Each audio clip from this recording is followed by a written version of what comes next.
Have you ever wondered whether your kindness is truly given to the right person? In the rush of life, everyone desires to live in a world where compassion and helping others are cherished values. However, Stoic philosophy teaches us that not everyone deserves our support. Sometimes that help can be a double-edged sword, hurting us instead of bringing about something good. The ungrateful, those who only seek to exploit or envy, do they need our kindness, or do they simply want to receive without ever appreciating it? Marcus Aurelius, Seneca, and Epictetus, the great philosophers of the Stoic school, have often reminded us to choose whom we offer our help to carefully. Helping the wrong person not only robs us of inner peace, but can also drag us into a whirlwind of negative emotions and deep hurt. Sometimes, refusing to help is how we protect our serenity and self-control. So, what types of people should we consider before reaching out to help? Let's explore 8 types of individuals that Stoic philosophy advises us to keep a distance from, so that we can not only maintain our calm, but also preserve the value of our kindness. Number 1. Do not help an ungrateful person. Have you ever felt like you're pouring water into a dry well when helping someone?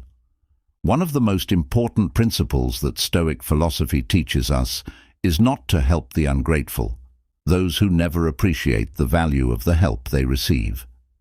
Stoics believe that ingratitude is a form of character deficiency. When we offer kindness to the ungrateful, it is like planting seeds in barren soil, never to bloom or bear fruit. Epictetus, one of the most famous Stoic philosophers, once said, "He is a wise man who does not grieve for the things which he has not, but rejoices for those which he has."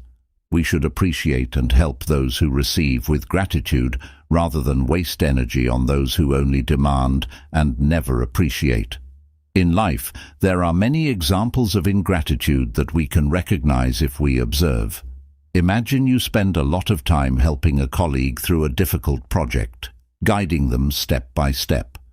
However, when they succeed, instead of acknowledging your help, they turn away and even take your support for granted. This not only hurts, but also makes you lose faith in your kindness. However, a Stoic would not let themselves be overwhelmed by such negative emotions.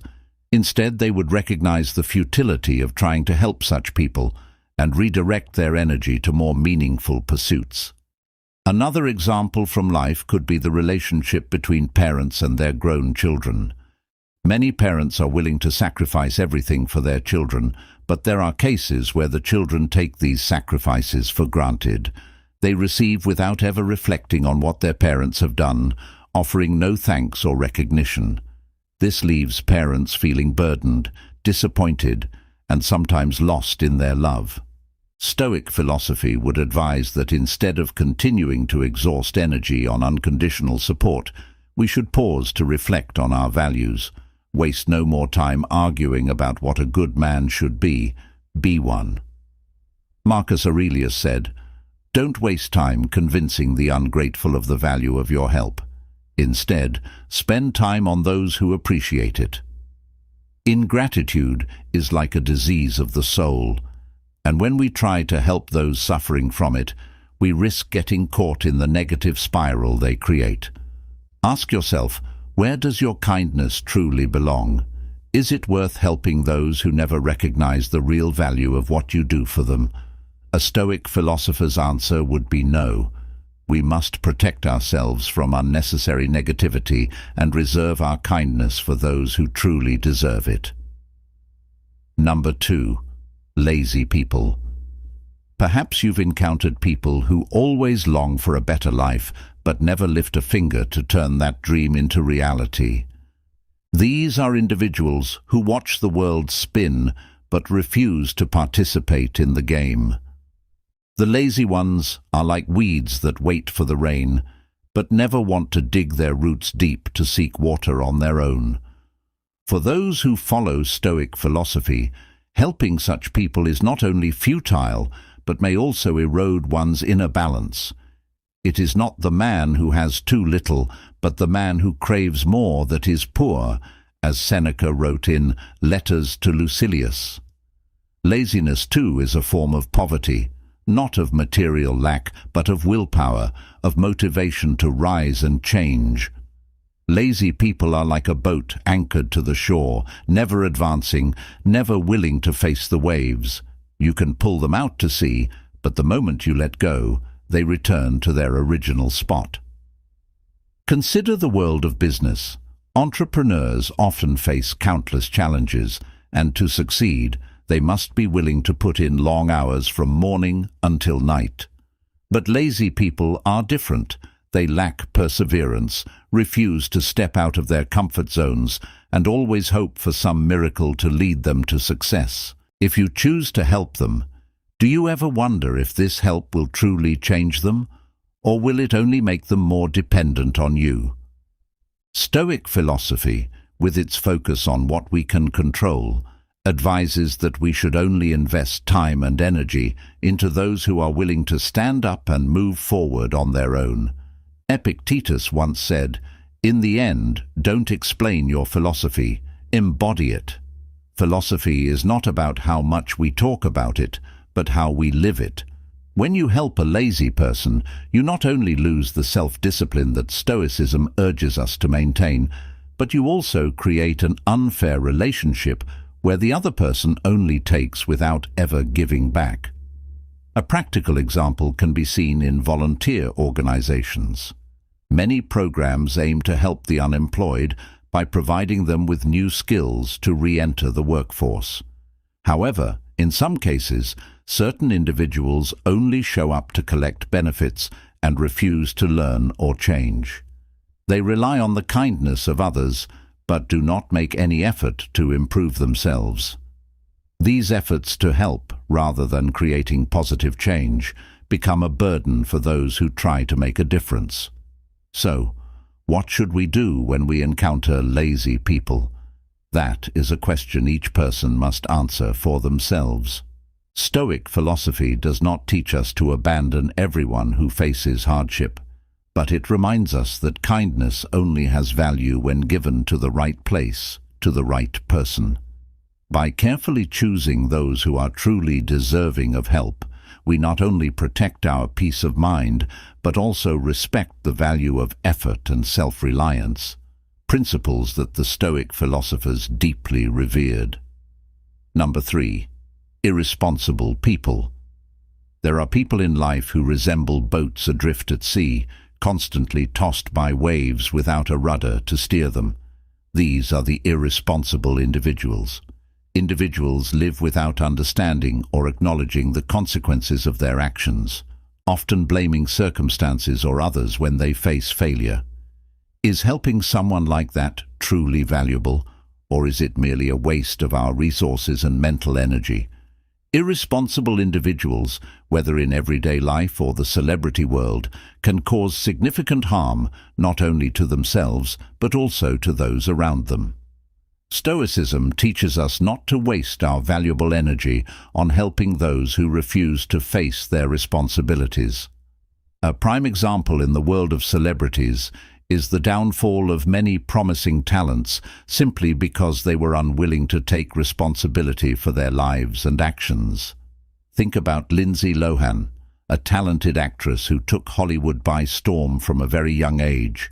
She had everything: talent, fame, and opportunities that many could only dream of. However, instead of focusing on her career and self-improvement, Lohan became entangled in an unhealthy lifestyle involving substance abuse and irresponsible behavior. Every time she was arrested or faced an incident, she often blamed the pressures of work life or the people around her instead of acknowledging and correcting her actions. Family, friends, and fans tried numerous times to help her, but no amount of support could replace her own will to change. Ultimately, her career declined, and her name became more associated with scandals than success. This is proof that when we help someone unwilling to face the consequences of their actions, we only increase their dependency and stagnation. Epictetus once said, No man is free who is not master of himself. Those who refuse to take responsibility for their actions are imprisoned by their irresponsibility. Any help from the outside, no matter how sincere, cannot free them if they are not willing to free themselves. What can we learn from this story? Helping an irresponsible person only has meaning when they truly want to change. If not, that help is like swimming with someone who doesn't know how to stay afloat, and you will be pulled down with them. Sometimes, letting them take responsibility for themselves is the best way to help them find their growth path. Therefore, think carefully before deciding to help someone. Are they ready to take responsibility for their life? And if not, are you willing to waste your kindness on futile efforts? Number 4. Manipulators.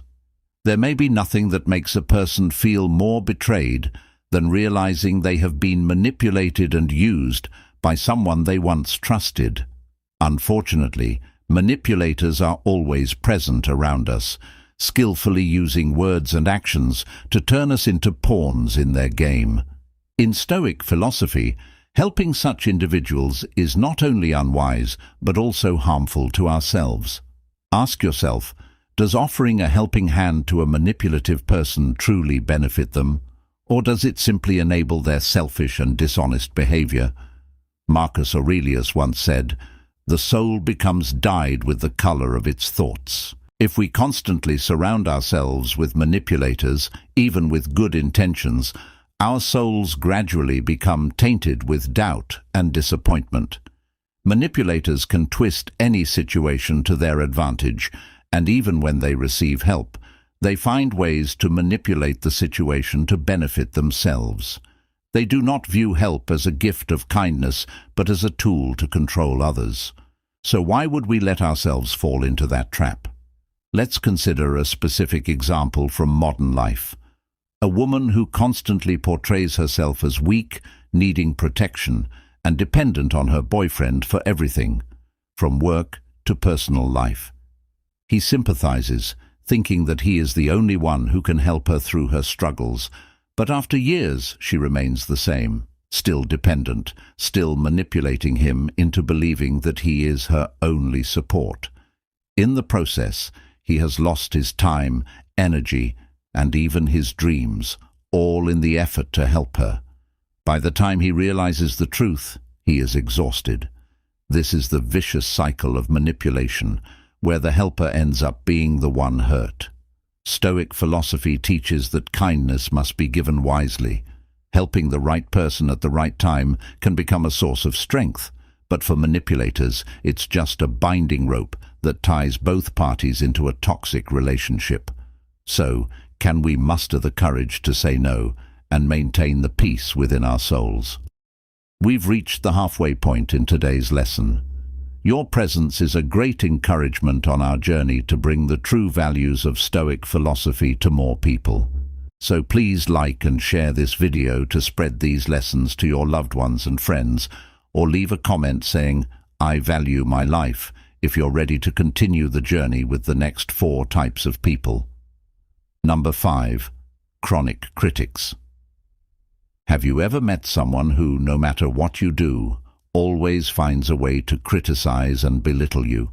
Their feedback isn't meant to be constructive, but rather to tear you down, to show you that they can always spot the flaws you haven't noticed. People like this are like cold rain pouring over your joy and motivation. Stoic philosophy teaches us that helping others only has meaning when it is done wisely, and helping those who constantly criticize you will only drag you into a swamp of negativity. Have you ever wondered why your kindness becomes the target of such sharp and hurtful words? Imagine a friend who consistently views the world through a negative lens. When you share your excitement about a new project, instead of offering support or constructive advice, they say things like, "This is bound to fail," or "I don't think you're capable of pulling this off." At first, you might think they're just trying to help you think things through more carefully, but after a while you realize that nothing you do, whether it's an idea or an achievement, is ever good enough in their eyes. Have you ever felt exhausted and wondered if your kindness and sincerity are worth enduring such criticism? Epictetus once advised, "If you wish to improve, be content to be thought foolish and stupid." But that doesn't mean we should accept every criticism, especially when it offers no value. A person who constantly criticizes others isn't interested in helping them improve. They're more concerned with imposing their views. They see help as an opportunity to assert that others are always in need of fixing and that they are somehow superior. Take Elon Musk, for example, a businessman famous for his vision and relentless creativity. Every time he announced a new idea, such as developing electric vehicles with Tesla or exploring space with SpaceX, critics were quick to condemn his goals as unrealistic and impractical. Instead of letting these discouraging words affect him, Musk chose to ignore them and stay the course, refusing to let criticism erode his belief in his abilities. Helping someone who constantly criticizes is like trying to fill a cup that has cracks. No matter how hard you try, your generosity and goodwill will only drain away, lost in their harsh words and cold demeanor.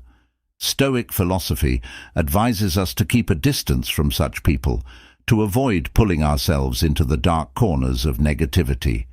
So, do you have the courage to choose inner peace over continuing futile efforts? Leave a comment below. Number 6. Narcissists. One of the greatest challenges to our kindness is undoubtedly facing those with inflated egos. Such people never acknowledge their flaws and consider their self-esteem inviolable, regardless of reality. They only listen when your words are flattering, while any constructive feedback, no matter how sincere, is perceived as an attack. But have you ever wondered, does helping someone with an inflated ego make them better, or does it simply cause them to sink deeper into their world of self-importance? Epictetus once advised, "If anyone tells you that a certain person speaks ill of you, do not make excuses about what is said of you, but answer, 'He was ignorant of my other faults, else he would not have mentioned these alone.'" For those with inflated egos, admitting mistakes is impossible. They always believe that the fault lies with others, and if any feedback is offered, they quickly turn it into arrows of counterattack to defend their ego. This not only makes it difficult for them to accept help, but also harms those who intend to offer genuine support. Take, for example, the world of artists, where egos can easily be inflated by fame. Kanye West, one of the most successful and controversial artists of our time, is a clear example. His confidence sometimes turns into arrogance, making him resistant to criticism or suggestions from others. When faced with negative feedback, rather than seeing it as an opportunity for growth, he often responds with defensive remarks and self-promotion. This has created many conflicts in his career, making it difficult for him to receive genuine support from those who want to help. People with inflated egos often don't see the kindness of others as help. They perceive it as a threat to their image. Marcus Aurelius once reminded us, "How much more grievous are the consequences of anger than the causes of it?" When faced with someone with an inflated ego, sincere feedback can quickly turn into endless arguments where they focus on defending their ego rather than listening to improve. Helping someone with an inflated ego is like trying to water a dead tree. No matter how sincere you are, the tree cannot come back to life if it is not ready to accept nourishment. Stoic philosophy teaches us that sometimes the best thing we can do is keep our distance, allowing the person with the inflated ego to learn their lesson. After all, not all help leads to results, and sometimes refusal is the way we protect the peace of our souls. Number 7. Opportunists. Seneca once said, "Associate with those who will make a better man of you." However, opportunists do not fall into that category. They don't seek us out for mutual support, but merely for personal gain. When we no longer serve their purpose, they're quick to leave, leaving us with feelings of betrayal and regret. They are like nomads, only settling where they can exploit resources. When those resources dry up, they move on to a new harbor. Let's take an example from the business world. Adam Neumann, the founder of WeWork, was once a symbol of creativity and bold vision. However, after WeWork's collapse due to financial mismanagement and poor leadership, many investors realized they had fallen victim to the excessive optimism Neumann projected through promises and visions of a bright future. He attracted billions in investment, only for those investors to bear the consequences when everything fell apart, while Neumann left with a substantial payout from his severance package. This is a clear example of the dangers of placing trust and support in opportunists, those who know how to exploit the enthusiasm of others for personal gain. Epictetus also emphasized, "He who is not happy with little will not be happy with much." Opportunists always fixate on what they don't have, and thus their greed knows no bounds. They are never grateful for what they receive, but are constantly seeking to gain more. If you help them once, they will come back asking for more, and eventually you will realize that they were never looking for help. They were only looking for an easier way to get what they wanted. Consider relationships in everyday life, like an old friend who always turns to you when they need financial support or a business connection. But when you need help in return, they disappear. For them, relationships are merely tools for achieving personal gain. Have you ever been in such a situation where your kindness was turned into a stepping stone for someone else's success? For Stoics, helping others is a constructive act, not a meaningless sacrifice.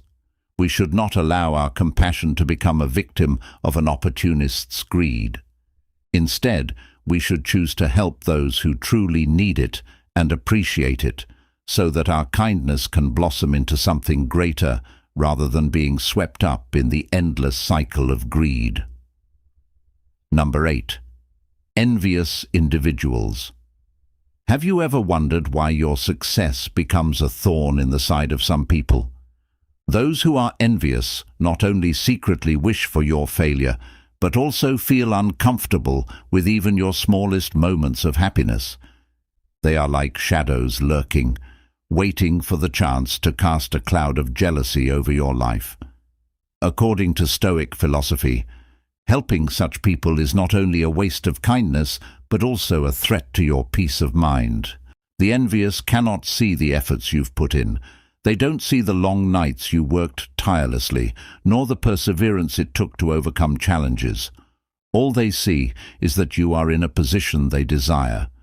Think of the story of Jennifer Lawrence, the actress who won an Oscar at a very young age. Instead of receiving the recognition she deserved, she faced whispers that her success was just luck. The envious didn't see her talent and hard work.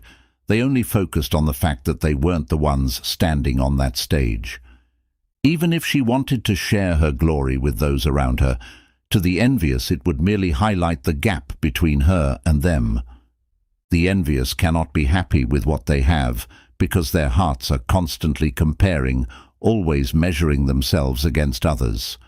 When we try to help them or share our achievements with them, they don't receive it with gratitude. Instead, they feel that the help is just a way to prove that they are inferior, that you are doing them a favor. So, can our support change the perspective of a heart full of envy, or does it only deepen their wounds? Consider a relatable situation.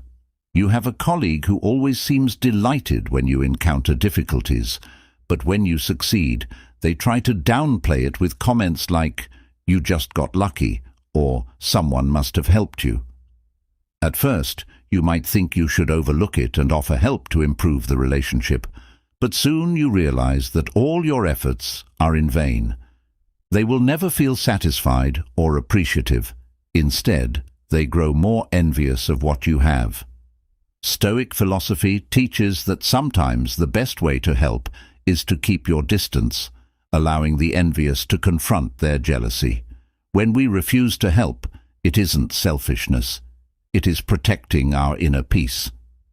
Marcus Aurelius advised, "You have power over your mind, not outside events. Realize this, and you will find strength." So, do you have the courage to let go of unhealthy relationships and reserve your kindness for those who truly deserve it? Life is a journey in which each of us must learn to distinguish between compassion and wisdom. Stoic philosophy teaches us that helping others does not always bring about goodness, and not everyone is deserving of our sacrifice and kindness. Sometimes what we need to do is refuse to help in order to preserve our own values and reserve that kindness for those who truly need and appreciate it. By bravely saying no, we not only make our own lives lighter, but also affirm our self-control and independence. Remember, help only holds meaning when it doesn't take away the joy and peace within. Let your kindness be given in the right way, fully and thoughtfully, because that is also how we live a worthy life, a life in line with the spirit of Stoic philosophy, calm, strong, and unwavering in the face of unworthy distractions. So, do you have the courage to choose whom you should offer your help to, and are you ready to protect your heart from what is undeserving? That answer is one only you can find for yourself. If you found this video helpful, don't forget to hit the like button to support the channel. Share your thoughts in the comments, and share the video with your friends and family to spread the positive values of Stoic philosophy. And don't forget to subscribe to the channel so you won't miss out on upcoming videos about Stoic living and personal development.